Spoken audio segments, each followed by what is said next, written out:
सजात्म स्वरूप परम गुरु शुद्ध चैतन्य स्वामिने नमः। संसारी बहिरात्मा, इसको यथार्थ रूप से जब तक नहीं समझेंगे तब तक अंतरात्मा की तरफ जीव बढ़ नहीं पाएगा। बहिरात्मा अर्थात जिस आत्मा का उपयोग पर्याय की अपेक्षा से, व्यवहार की अपेक्षा से बाहर और बाहर भटक रहा है। निश्चय से तो नहीं भटकता,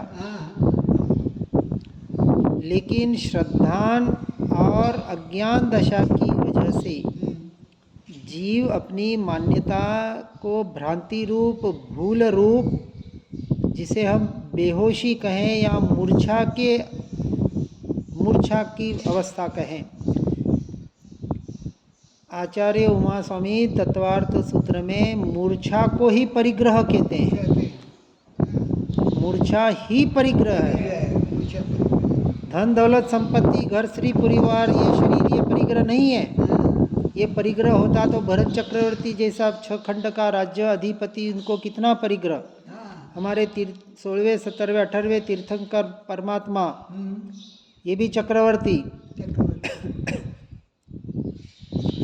अब इस बात को समझना है कि परिग्रह किसे कहा। पर द्रव्य, पर भावों में मैं और मेरापना, आसक्ति, मोह, पर परिणमन को मैं करता हूँ, मैं करूँगा, मैंने किया, ऐसा जो आग्रह, ऐसा जो मिथ्या श्रद्धान, इसका नाम सबसे बड़ा महा से महापरिग्रह है। उदाहरण से भिखारी का फूटा एल्यूमिनियम का कटोरा काला पड़ गया है, उसको आप सोने चांदी का कटोरा दोगे तो भी नहीं लेगा, और लेगा तो अंदर रख देगा, उससे भीख मांगने नहीं जाएगा। यदि सोने का कटोरा लेके आपके पास कोई आए, भीख मांगने नहीं जाएगा, समझो आ जाए, देखो प्योर सोने का, और आप पारखी हैं, हाँ वास्तविक है तो प्योर गोल्ड का कटोरा है, आप उसको भीख देंगे? भाई जो समझदार होगा कहेगा भाई 10 लाख का कटोरा है, क्योंकि कटोरा आज के भाव के हिसाब से एक कटोरा 8-10 लाख से कम नहीं बनेगा। अब वो देखेगा और कहेगा भीख मांग रहा है, या तो उसे मूर्ख कहेगा या गाली देगा, कुछ भी कह के उसको भगा देगा। तो वो जो फूटा एल्यूमिनियम का काला कटोरा, वो उसके लिए महापरिग्रह है। वो कहता है ये मेरी रोजी रोटी है। उस कटोरे में इतना आसक्तपना, इतनी मूर्छा उस कटोरे में, क्योंकि पता है ये लेके जाऊंगा तो मुझे 100, 200, 500 रुपए की भीख मिलेगी, और अच्छे से अच्छा कटोरा लेके जाऊंगा तो भी। इसका नाम है परिग्रह। अब उस जीव को 6 खंड के परिग्रह से भी वो महापरिग्रह का धारी है, क्योंकि मान्यता उसके लिए वही सब कुछ है। कहता है मेरा ये संसार, ये कटोरा मेरी रोजी रोटी, इस पे तो मेरा जीवन है। उसको जीवन मान रहा है अपना।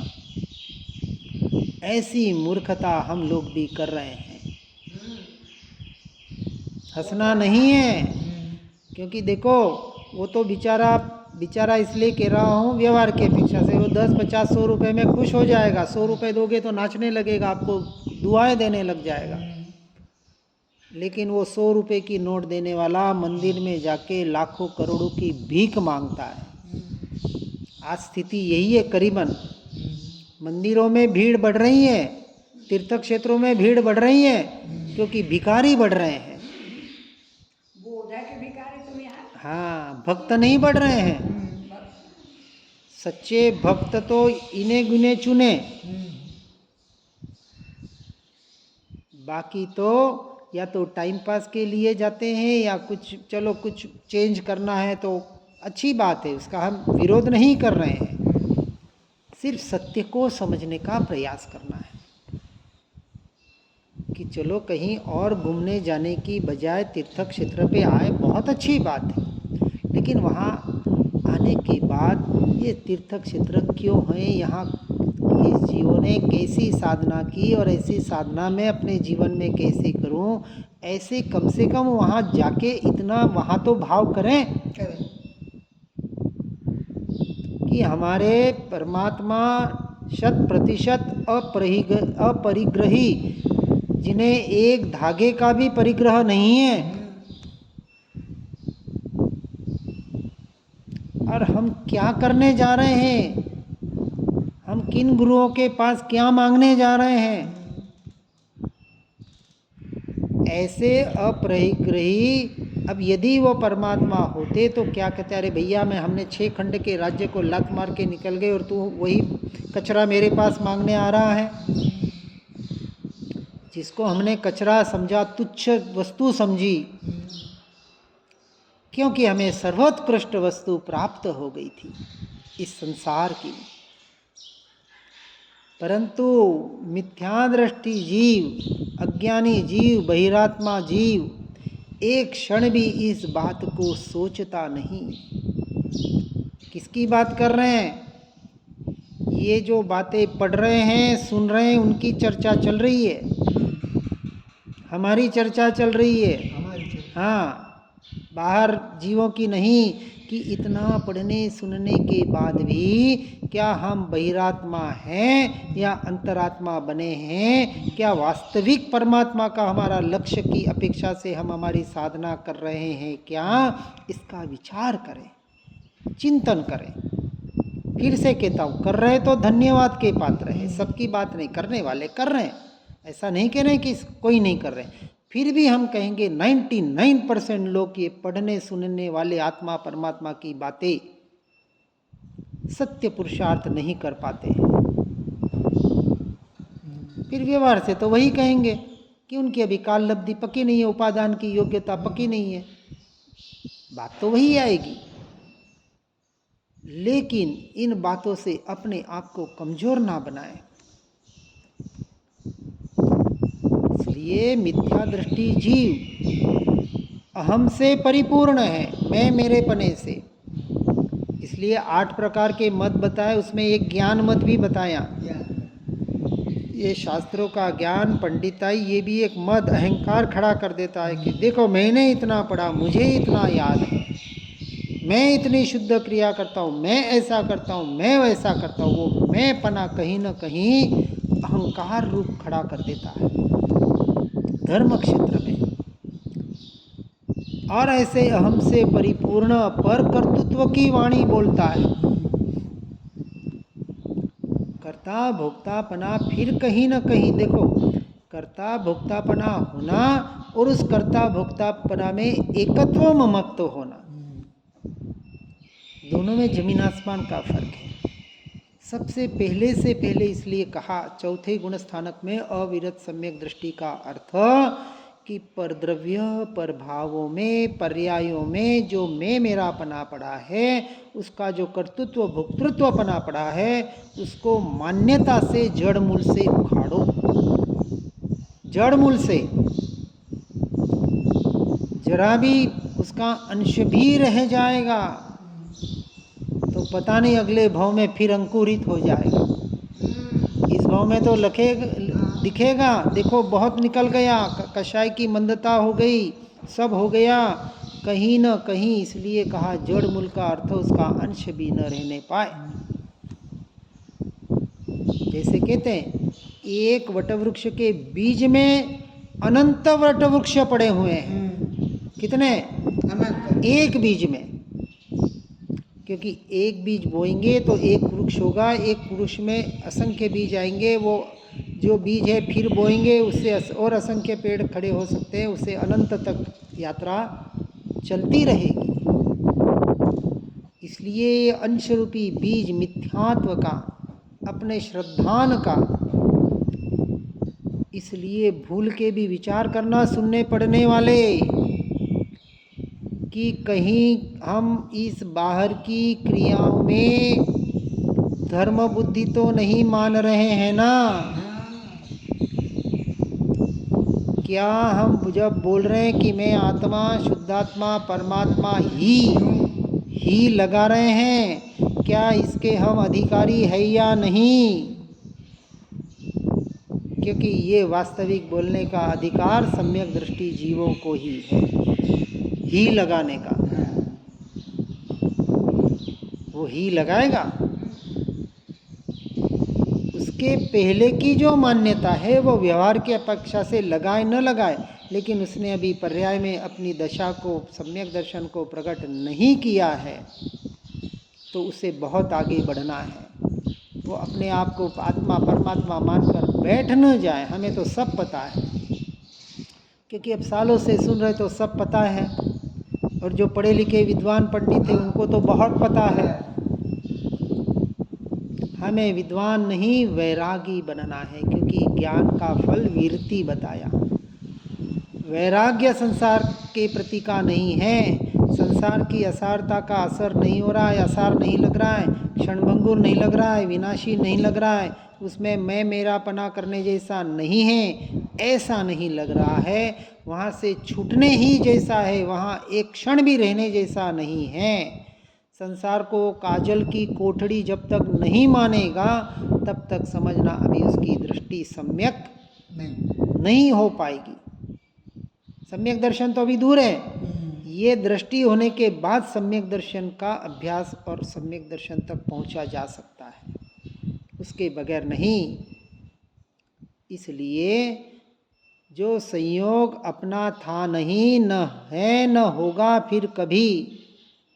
क्या ये जो संयोग, एक जो गाथा आई कुंद कुंदाचार्य की, एगो में सासोपा नानदंसण संजोगा शेषा में बाहिरा भावा सव्य संयोग लक्षणा। मैं एक शाश्वत आत्मा हूँ, ज्ञान दर्शन सहित हूँ, ये भाव, इसके अलावा शेषा में बाहिरा भावा, सब भाव, अशुभ शुभ शुद्ध विकल्पात्मक, सब क्या है? बाहर के भाव है। और कैसे हैं? सव्य संयोग लक्षण, सभी संयोग संजोग के लक्षण वाले हैं, मैं नहीं और मेरे नहीं। इसलिए कहा ये मान्यता जब तक दृढ़ नहीं होगी तब तक वह बहिरात्मा है, मिथ्या दृष्टि है। क्योंकि संयोग न किसी का हुआ है, न होगा। संयोग से जितने संबंध कहो, ये शरीर कहो, ये कर्म कहो, जो भी कहो, परंतु यह बहिरात्मा मूढ़ जीव, इसलिए अमूढ़ दृष्टि कहा ना, बहिरात्मा की मूढ़ दृष्टि है, मूर्खता रूप, ये मूर्खता पर संयोगों को अपना मानना, ये मैं मेरापना, इसका ही नाम मूढ़ दृष्टि। और मैं मेरापना परद्रव्य पर भावों से पर्याय से छूटना, इसका नाम है अमूढ़ दृष्टि, जो सम्यक दृष्टि के 8 अंगों में बताया। परंतु अज्ञान के वश यह आत्मा मोह रूपी विष को निरंतर बार बार अपने जीवन में घोल रहा है, अपने जीवन में, स्वयं के जीवन में, पर द्रव्य पर भावों में मैं मेरापना करके। और ऐसे मिथ्यात्व के कारण, इस विपरीत मान्यता के कारण, पर में मैं मेरापने के कारण पर के लिए पाप कर रहा है। पर के लिए पाप, स्व के लिए करे तो चलो माने। देखो, इसको भी व्यवहार निश्चय से समझेंगे। स्व के लिए व्यवहार की अपेक्षा से कि शरीर के लिए व्यवहार की, जो जिनकी शरीर में देहात्म बुद्धि पड़ी है। पर विचार करना, एक इंसान जिंदगी भर मेहनत करता है। नौकरी वाला तो चलो 60 साल में रिटायर्ड हो जाता है, लेकिन हम वाणिया लोग, बिजनेस वाले, व्यापार वाले, मरते दम तक, जब तक हाथ पांव चलते हैं तब तक उस व्यापार से, उस दुकानदारी से निवृत्त नहीं हो पाता है। जनरल बात कर रहा हूं, क्योंकि उसमें जो निवृत्त, अब देखो, पैसा कमाया, लखपति से करोड़पति भी बन गया। अब डायबिटीज हो गई, शुगर हो गई, बीमारियां, क्योंकि 60 साल 70 के साल बाद बीमारियां जनरली आने लग जाती है। और आजकल तो ये शुगर नहीं, बीपी नहीं है तो नॉर्मल हो गया। पहले तो अमीरों की बीमारी कही जाती थी, आजकल घर घर में हो गई।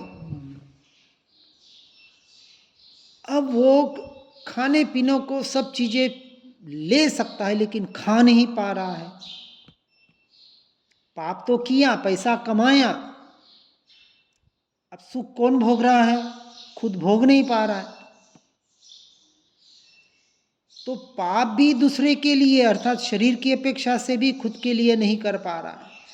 देखो, एक करोड़पति का कुत्ता पुण्यशाली है कि वो करोड़पति पुण्यशाली है? कुत्ते को एक आदमी ध्यान रखने के लिए, वो करोड़पति खुद सुबह उसको घुमाने ले जाता है, सुसु पोटी करने ले जाता है, बाहर कहीं घर में न में गंदगी कर ले, टाइम टू टाइम खाना। आजकल कुत्तों के लिए बिस्किट नहीं है, उसका बराबर ध्यान, उसको नहलाना धुलाना। कहते ये तो हमारे बच्चे जैसा है, इतना भी खेल लेते हैं कहने वाले।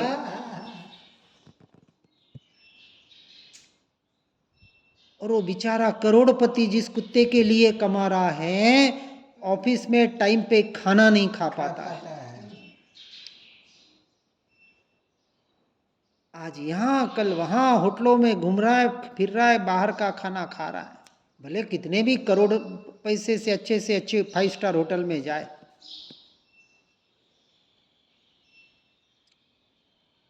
कोई अर्जेंट मीटिंग है, 12 बजे 12:30 बजे खाना तैयार है, लेकिन बेचारे को 3 बज गई। अब बेचारा वो बेचारा है, बेचारा हो गया। बेचारा ही तो हुआ करोड़पति। कुत्ते ने खाना खा लिया उसके टाइम पे। अब वो 3 बज गई, होटल वाले बेचारे कर्मचारी इंतजार कर रहे, कब आवे कब आवे, कब हम फ्री हो गए। भले उसको गर्म करके ये करके, लेकिन बन तो गया 12:30 ना, वापस गर्म किया, बासी हो गया। ऐसी दशा है, और फिर भी उसमें खुशी मान रहा है, दूसरों के लिए पाप कर रहा है। चलो ये बहिरात्मा। अब थोड़ा और भीतर आते हैं। चलो दूसरे के लिए नहीं, लेकिन अपने लिए तो करना कि नहीं। चलो कमा रहा है, शरीर से मौज मस्ती भी कर रहा है, अच्छा आराम की जिंदगी जी रहा है, और मान रहा है कि मैं बहुत सुखी हूँ। देखो, बिल्कुल पैसा मैं मेरे लिए उड़ा रहा हूँ, दूसरों के लिए नहीं। ऐशो आराम की जिंदगी जी रहा हूँ, सब कुछ बिल्कुल, कभी बिल्कुल एक चीज इधर से उधर रखने का कष्ट भी नहीं कर रहा हूँ। इतने नौकर चाकर रख लिए, अब तो मैं मेरे लिए कर रहा हूँ कि नहीं? अरे भैया, पता नहीं पड़ रहा है कि कितना महा से महा घोर पाप का बंध कर रहा है, और उसमें सुख मान रहा है, खुशियां मना रहा है, नाच कूद रहा है। ये संसारी बहिरात्मा की अवस्था है। और जीव देखो, ऐसे जीवों को देखकर नीचे वाले जीव दुखी हो रहे, हम ऐसे के कब बने, उस खुशी को चाह रहे हैं। कौन? ये आत्मा परमात्मा की बातें सुनने वाले भी अभी संतोषी नहीं है। जो मिल रहा है, जितना मिल रहा है, कर्म का शिकार नहीं है। हम भी ऐसा, हम भी लखपति से करोड़पति, करोड़पति से अरबपति बनना चाहते हैं। दौड़ कहाँ चल रही है? बाहर। किसकी? ये बातें सुनने वाले की कह रहा हूं। जनरल चर्चा, अपन तो यहाँ बैठ गए संसार से छूट के, हाँ नहीं, अपनी तो एकदम नहीं कहेंगे, क्योंकि अपन तो चलो छूट के कम से कम यहाँ आके बैठे तो हैं। मैं ये बातें से है तो उसको भी पचा नहीं, मैं ये जो बातें पढ़ रहे हैं सुन रहे हैं ऐसे जनरल समाज की बात कर रहा हूँ। अपन तो देखो, अपने तो कम से कम इतना तो हम किया ना कि संसार से छूट के निकल के यहाँ आके तो बैठे ना एकांत धर्म स्थल में, इसलिए अपने लिए नहीं है ये, अपने को अपनी अपेक्षा से आगे बढ़ना है। जो जिस भूमिका में है उस भूमिका से उसको ग्रहण करना है। देखो संसार में रह सके भी अनासक्त रह रहे हैं तो बहुत अच्छी बात है। और यहाँ पर इसमें भी होकर कहीं गलती है तो उसको छोड़ना। हाँ मतलब वही कहा ना, जो जिस भूमिका में है उस भूमिका से उसे आगे बढ़ना है। मिथ्या में है तो सम्यक दर्शन की ओर जाना है, सम्यक दर्शन हो गया है तो पांचवे की ओर बढ़ना है, पांचवे का अभ्यास अच्छा हो रहा है तो छठे की ओर बढ़ना है। जितनी जितनी योग्यता, जितनी जितनी कैपेसिटी, जबरदस्ती वाला काम नहीं। जबरदस्ती वाला धर्म भी हिंसा के श्रेणी में जाता है, क्योंकि धर्म तो सहज और सरल है। अपने स्वभाव में आना यदि धर्म है तो इससे सहज और सरल प्रक्रिया क्या होगी। लेकिन जीव को धर्म के नाम पर भी कुछ कठिन कठिन करने में आनंद आता है। भाई शरीर को कष्ट नहीं देंगे, ऐसा नहीं करेंगे, वैसा नहीं करेंगे, ये नहीं करेंगे, तो क्या धर्म होता है क्या? इतना सहज सरल, कुछ मत करो, आत्मा में रहो। बोला ना कल परसों हमारे एक हम्पी वाले साधक की यही बात आई, और इतना सोच, ऐसे लगता है कि ये क्या धर्म है क्या? लेकिन बिल्कुल लगेगा तो ऐसे ही। इसलिए अज्ञान के वश रूपी मोह रूपी विष से निकलकर अपने को ज्ञानी बनना है, और ज्ञानी बनने के लिए जो भी प्रयास और पुरुषार्थ करना है, अपने जीवन को यथा योग्य बनाकर पर द्रव्य पर भावों से हटकर अपने स्वरूप और स्वभाव की साधना में लीन रहने का प्रयास करना है। इसी भावना के साथ ओम नमः सिद्धम। जिन वाणी के ज्ञान से हो सम्यक श्रद्धान, हो चारित्र महान पाओ पद निर्वाण। ज्या वाणी के ज्ञान से सूझे लोकालोक, सो वाणी मस्तक नमो सदा देत हूँ